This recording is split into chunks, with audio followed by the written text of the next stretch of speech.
Sahur merupakan ajaran Islam. Sahur merupakan ibadah. Sahur merupakan bagian dari sunnah Rasulullah sallallahu alaihi wasallam. Rasulullah sallallahu alaihi wasallam bersabda, "Tasahharu fa inna fis sahuri barakah." Laksanakanlah sahur, bersahurlah kalian. Fa inna fis sahuri barakah. Kenapa? Karena di dalam sahur itu ada keberkahan. Pemirsa sahabat Sultan Channel yang dirahmati Allah Subhanahu wa taala. Sahur merupakan ibadah.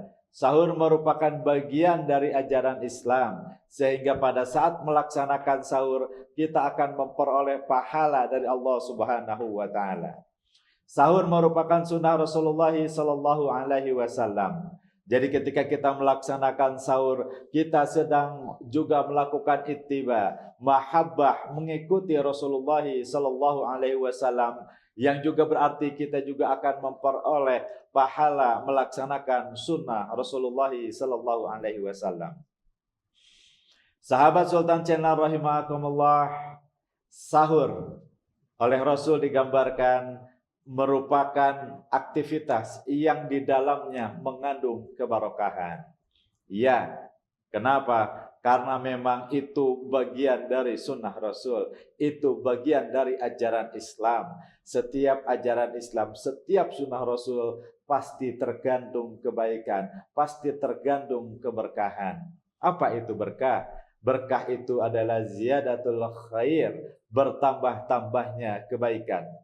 Jadi pada saat kita melaksanakan sahur, insya Allah banyak kebaikan, beragam kebaikan akan kita peroleh, dan bahkan kebaikan itu akan terus bertambah karena barokah adalah ziyadatul khair, bertambah-tambahnya kebaikan. Artinya apa? Bukan hanya satu kebaikan, tapi kebaikan yang akan terus bertambah. Sahabat Sultan Channel rahimakumullah, sahur selain merupakan keberkahan, sahur juga akan menambah kekhusyuan kita dalam melaksanakan beragam ibadah kepada Allah Subhanahu wa taala. Dalam melaksanakan salat, dalam membaca Al-Qur'an, dalam berzikir, berdoa, juga dalam berdakwah memperjuangkan agama Allah. Kenapa? Karena dengan sahur, insya Allah seharian kita berpuasa, stamina kita akan tetap terjaga. Berbeda ketika seseorang tidak sahur, mungkin dia akan melaksanakan puasa dalam keadaan lemas, dalam keadaan letih.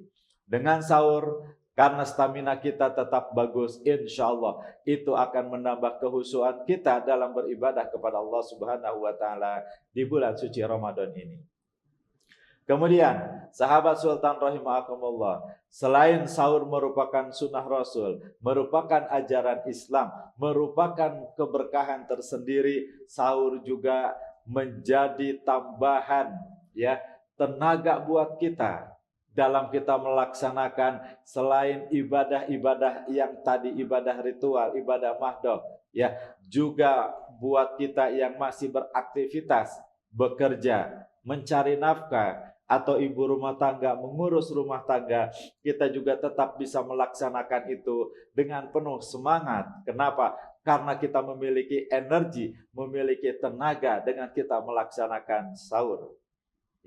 Sahabat Sultan rahimakumullah, tentunya sahur selain hal-hal yang tadi disebutkan juga memang kita butuhkan. Kenapa? Karena kita akan melaksanakan puasa lebih dari 12 jam, mungkin sekitar 12 jam atau lebih atau kurang sedikit. Yang pasti kita membutuhkan banyak energi, membutuhkan banyak tenaga, dan sahur merupakan jawaban hal itu. Jadi, manfaatkanlah sahur dengan sebaik-baiknya. Dan hikmah lain dengan kita melaksanakan ibadah sahur, tentu itu akan membuat kita terkondisikan untuk melaksanakan sholat subuh berjamaah di masjid. Kenapa? Karena setelah sahur kita bisa langsung melaksanakan ibadah sholat subuh di masjid secara berjamaah. Dan ketika melaksanakan sholat subuh berjamaah di masjid, Masya Allah kita bisa mengawalinya dengan sholat tahiyatul masjid Kemudian kita juga bisa melakukan sholat qobliyah, subuh, ya, yang pahalanya lebih baik daripada dunia dan seisinya, ya. Dan dengan melaksanakan sahur, insya Allah puasa kita pun akan menjadi lebih sehat.